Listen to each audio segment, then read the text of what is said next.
Icon Radio. What it do? Where have we started with so much laughter? Actually, this is a sign that we're going to have a very good year. This is how you start the year. Just laughing and provoked. This is what I'm talking about. Karibuni, everybody, back.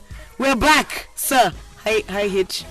How are you? I'm good. You? How's your 2022 started? Hey, the transition was awesome. Me, I'm telling you, the transition. Actually, because it was your birthday on the 31st, so actually I have so many questions about how you started your year. Then kindly, ulikuwa wapi? Ulikuwa na nani? Na ulikuwa ukifanya nini? Before show tulikuwa tumesema twende huko. Sasa you've known me long enough to know it will always go south. Unprovoked, I stay Taliban. The Talibanness has not ended in the new year. If anything, it has doubled. Do you remember messages mentioning to me? Oh my God.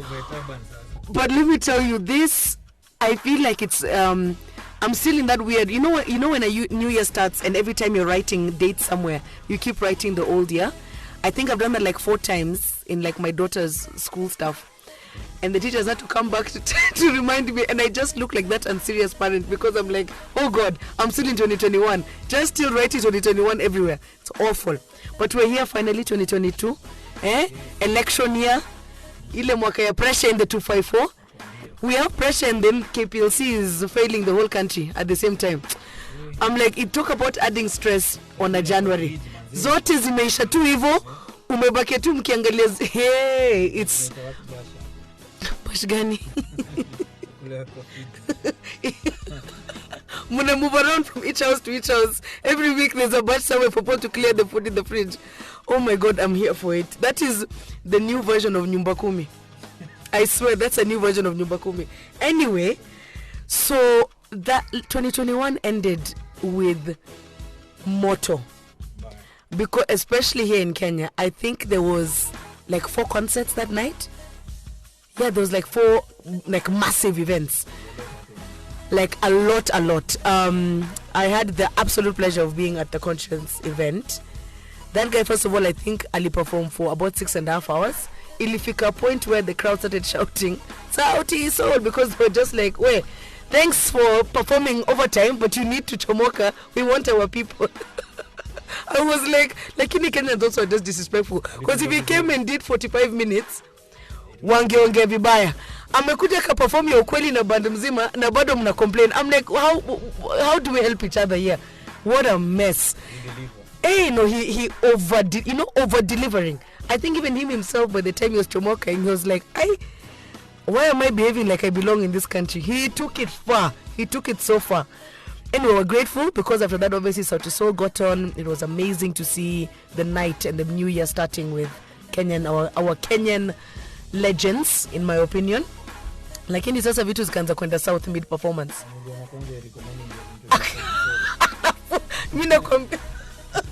You know, it's so disrespectful because he knows the things he's been saying and the things he's been doing.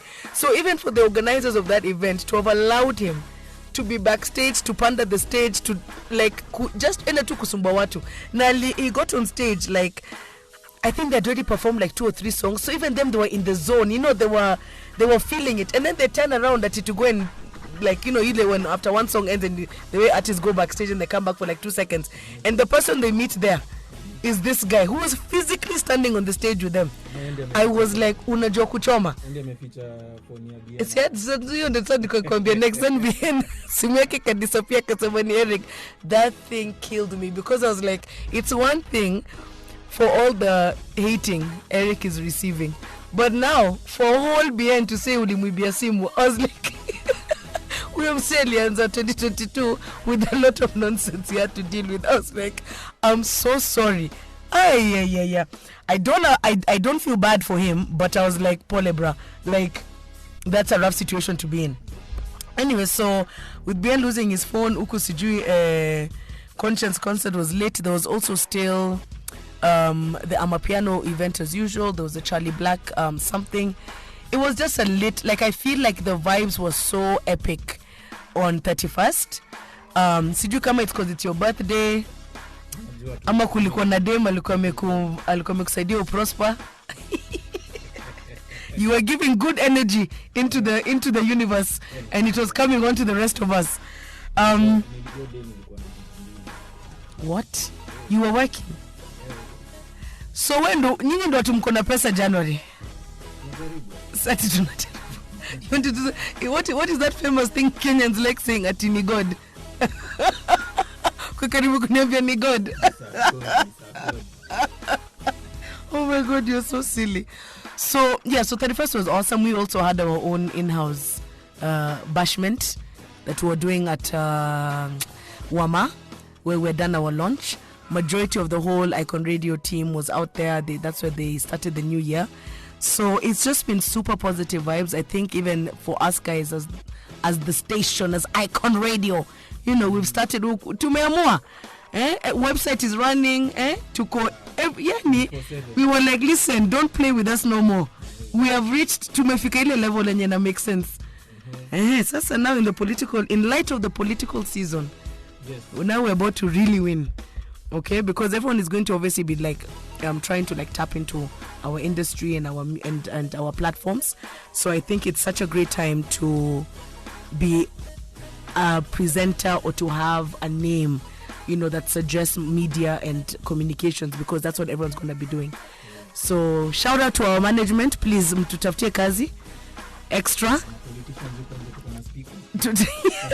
Yeah, za kufanya rallies.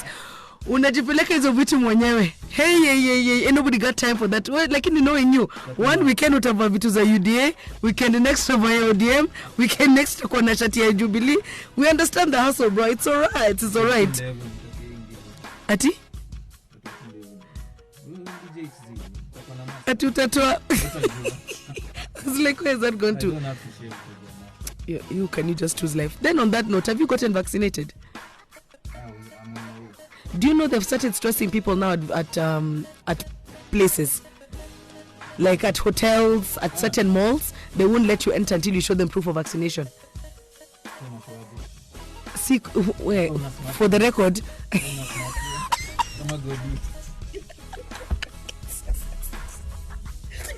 Actually, where is Godi for 2022? If you don't know, but see, they text it. I mean, MOH texts you. They just send it as a text, as an SMS. So whether it's on whether it's you've got a smartphone or not, it will still show. So they want to see that text. Yeah. So I went and did it. Mimi didn't follow any of those rules. Na nikakuja kusafa vizuri. Hiyo day nikajipeleka ti outing. I suffered for 4 days. 4 days. I couldn't even feel my arm. I don't know what, but we're now being forced to do it. Because imagine, like, Yaya Center, Sarova hotels, they won't allow you to even do a reservation at the hotels until you send them your proof of vaccination. They're not allowing you to book. Hey, women's under pressure. And I think it's just because I took your deadline. Remember, I think we had a deadline, a number that we had to meet for vaccinations. We haven't met it. So I think MOH is under pressure from the national government. We need to meet that numbers, and even donors. So we're just under pressure. Anyway, we'll be back in a few minutes. There's epic stories already that have started. 2022 already. It's only been 13 days. But the way this country operates, watu washaanza kuchoma za ovyo. And I love it. I am here for those kind of moments, my people. See you in a little bit. You're on Icon Radio on the stage. Icon Radio. Welcome back, Dream Team. When I say Dream Team, I mean you and I. So you should say, karibuni guys. Chokesha wewe. Anyway, guys, you're back on the stage with Sandra and DJ Hitch. We have begun the new year. By the way, did we even wish our guys Happy New Year? Happy New Year, my guys. We wish you blessings on blessings, awesomeness. Those of you who've not been dating, may you get into relationships. And stay 2022. What does that mean? What does staying 2022 for you mean? Staying true.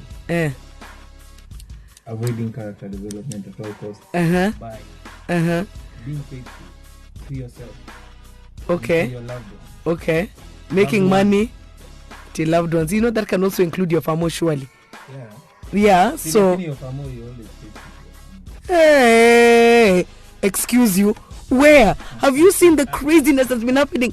First of all, actually, let me ask you. of late, I don't know if you've been noticing, these stories of, I don't know, a lady has been left with her husband, and so she decided to go and kill herself and all her kids, or a guy finds out that I don't know, his girlfriend or his wife, I don't know, has done what, and he decides even he's going to murder the whole family. I'm telling you, you're making an assumption that you always faithful to your loved ones. There is nonsense happening in the streets, and it's just it's rough. Every time because I follow Citizen on Instagram, every time there's no day that will pass without one of those photos being posted. Paka, I ask myself, Kwani, why are people offering themselves? You know that saying that people started saying a couple of years back of ukiachwa chika. Yeah, I think watu wamesahau your code of conduct, because people are losing it a little bit. Ati wase wa reggae.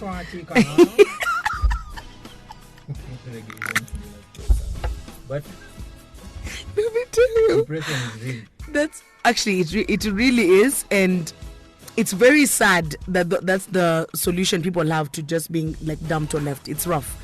But I swear you should not have said that thing for reggae. That thing, every like reggae events and like reggae mixes, they kill me so much, because those DJs need to be the ones who are doing comedy. Tutoa kina Eric, those DJs are the ones who need to be, because they are hilarious.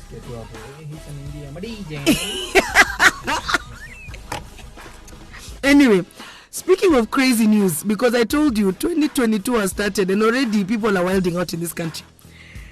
This guy Natembea, who was the district commissioner for Muranga, now I think he's trying to vie for MP or something of the sort, and his justification literally is, I stopped the brewing and the selling and the drinking of illicit brew in Muranga County, and single-handedly, as in yeye amesema ni yeye ndo alifanya hiyo kazi yote.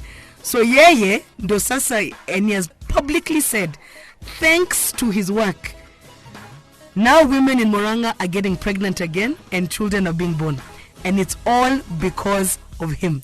Now you guys listen, it's the audacity for me, because I don't understand why he wants us to give him a new political position as MP or whatever it is, for work that he was supposed to be doing regardless. If your county, as your district commissioner, if there's a problem, it is your job to fix it. But look at us in this country, where a whole politician will come and tell you, because niliwawekea choo, sasa I should be senator. Like, as opposed, what else were you supposed to be doing then? Like, him is seen like he has achieved something, like he's like God sent. And I'm like, wait, bro, that was your job to begin with. You were district commissioner of a county that had a whole generation that was missing because no kids were being born. Nimebakisha in the TikTok hiyo challenge. First of all, I'd like to thank me. Myself.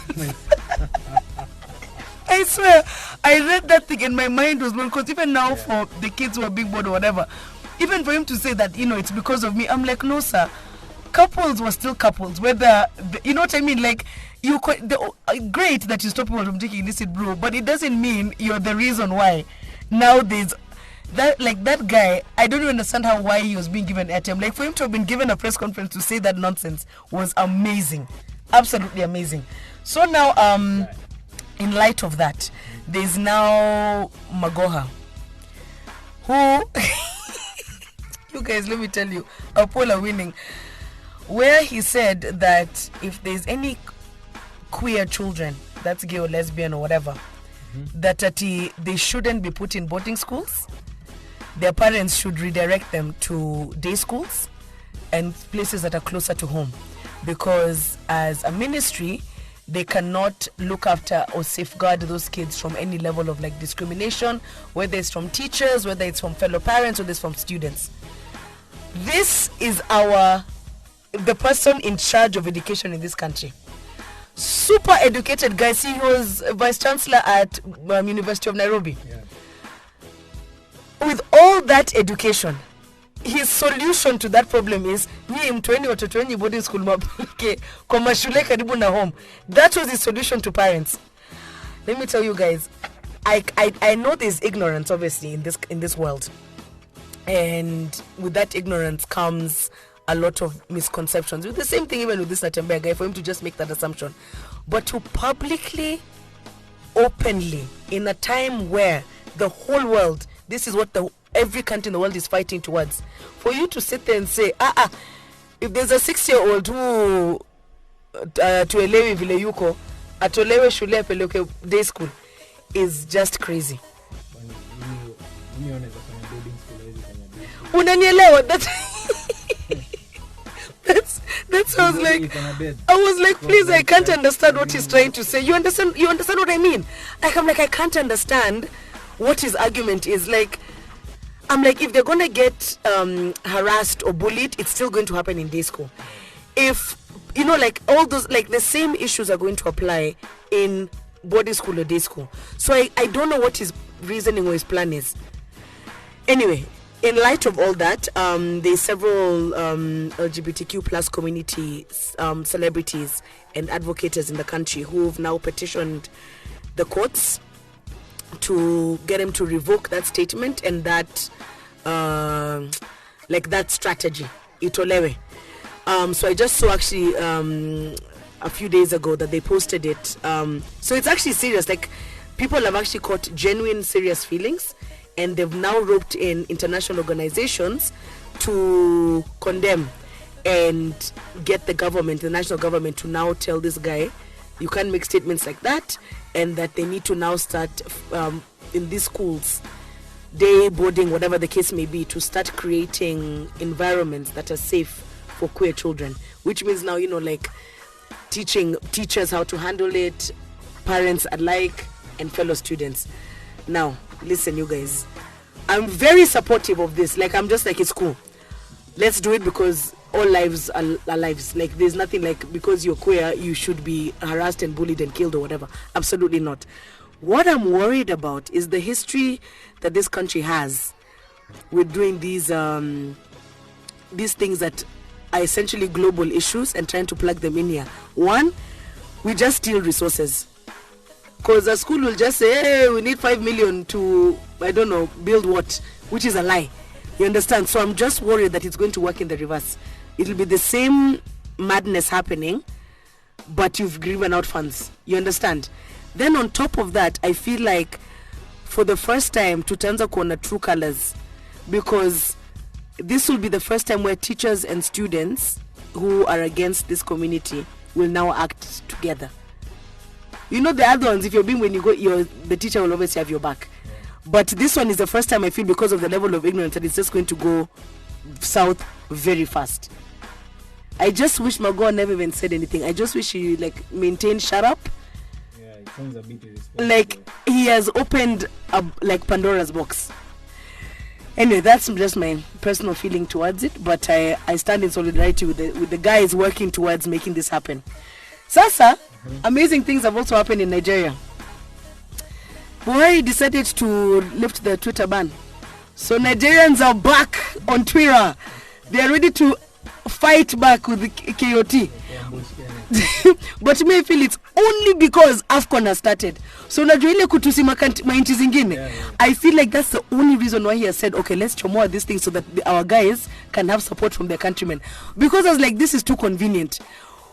241 days you banned Twitter. All of a sudden, AFCON demands, and I think they won a match the other day. All of a sudden, because of Twitter has been banned, I was like, that man is not ready, because all the things like Nigerians have been holding in all this time that they've just been trying to put on Instagram, I don't know what to do. Sasa wanaenda kulipisha times double. I will not be surprised if in a few days they'll be banned again. I see. Anyway, we'll be back shortly with our character development topic, which I just have one word: Tristan Thompson. I will give you a heads up of his level of chomaing shortly. Anyway, adios. See you in a few minutes, my guys. Icon Radio. Welcome back on Icon Radio. Ati platform zetu ni gani, unakumbuka wewe mwenyewe? Icon Radio KE on all platforms. iconradio.co.ke. Anyway, it's www.iconradio.co.ke.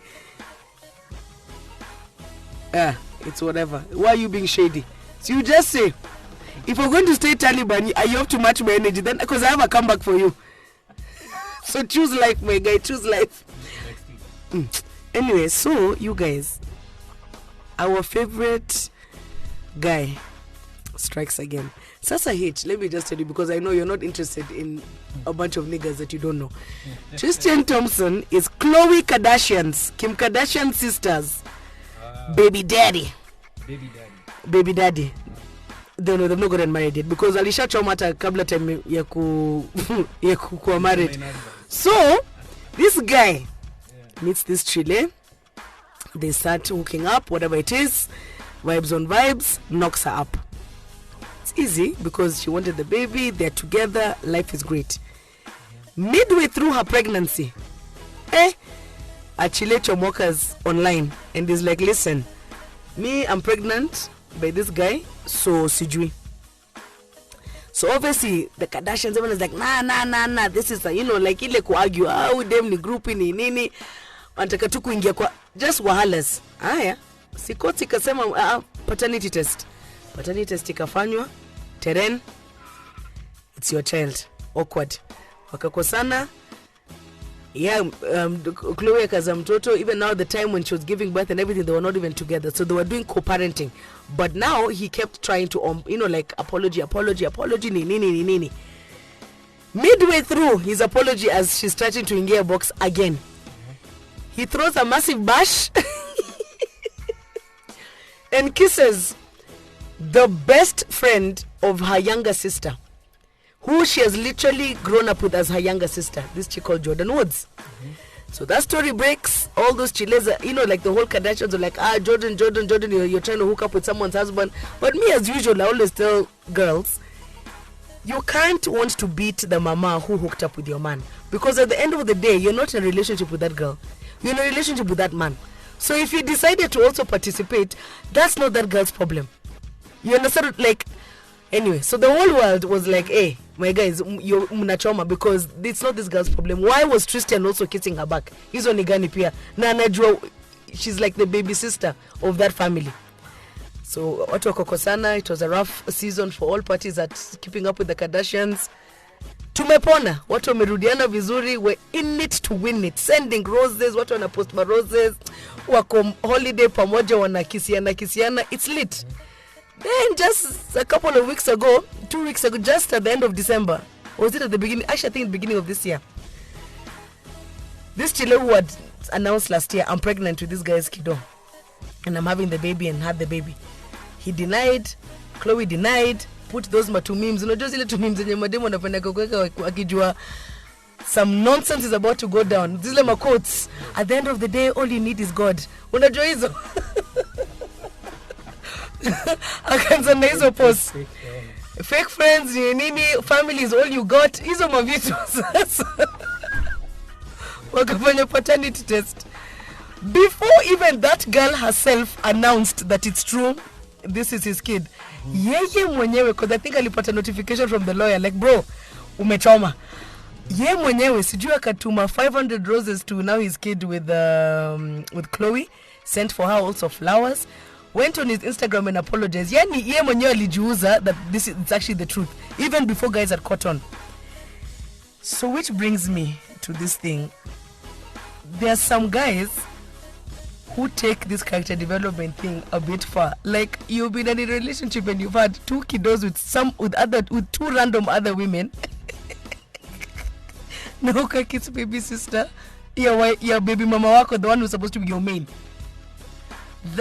The severity of that situation, I'm like, no, that's not even traumaing by it, to be honest. And I feel like he should just say, listen, me, I'm not ready to be in a monogamous relationship. I want to just date who I want to date.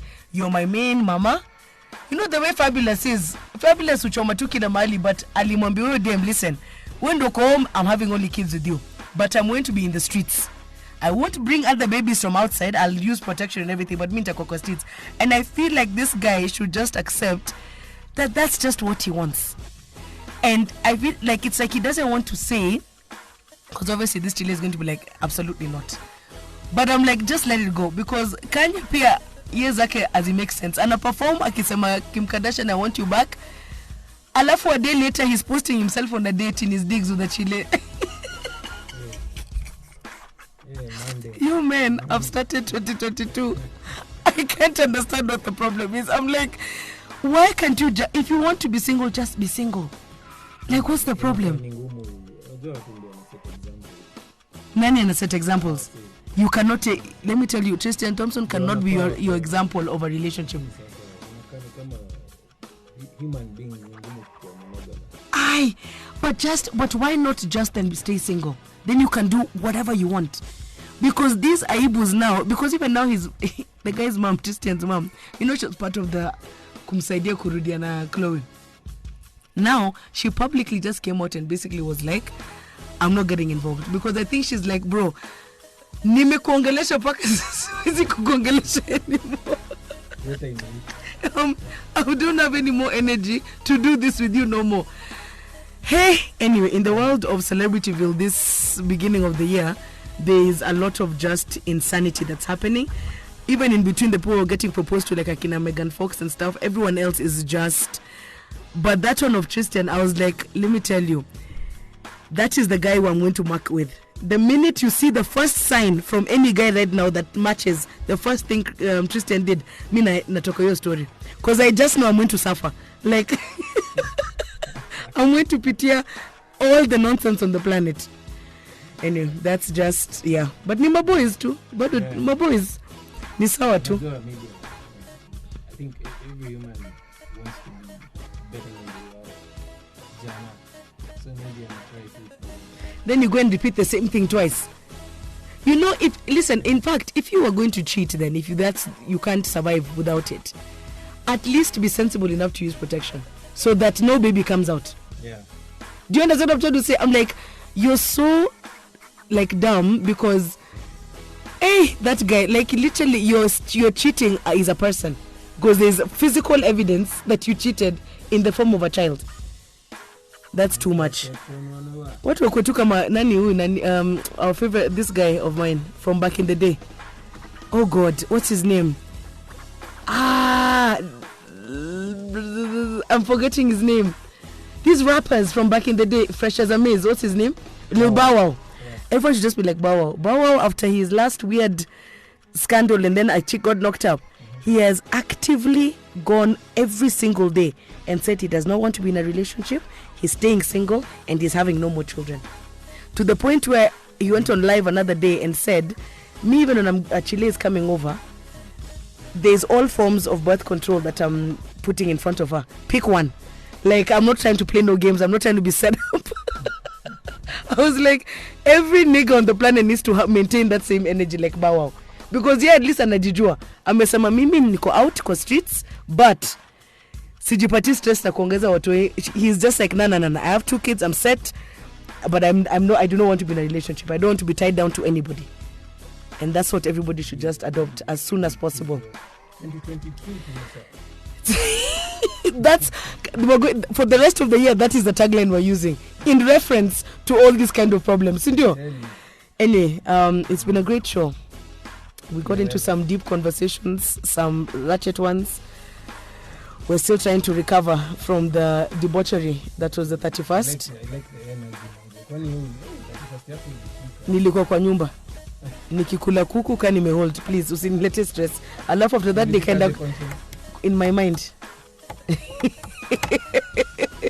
It was personally in my mind. Hey, people could be listening that are important. Niko kwa market me bado, please. Usiniharibie market. Stupid. Anyway. Adios, my guys. We'll see you next week. Enjoy your weekend. Hit us up. Let us know what you guys got up to. What it is that's going on. Ama kama mmesota tu because ni January ni sawa. At least we're almost at mid-January. This is that month that feels like 3 months. But it's going to be over soon. Soon. Unajuanga, this is that week where itafika 17th on Monday and you'll be like, like 10 more days. And then you'll feel like it's 2 weeks. Instead of that 9 days. Like you literally feel like it's going to be rough. Okay, transport ni 70 lakini niko na 40 na 30 bohopi kuongezea. Anyway, bye guys. See you next week. Thanks for listening. Bye-bye. Don't fool Lisa. Icon Radio.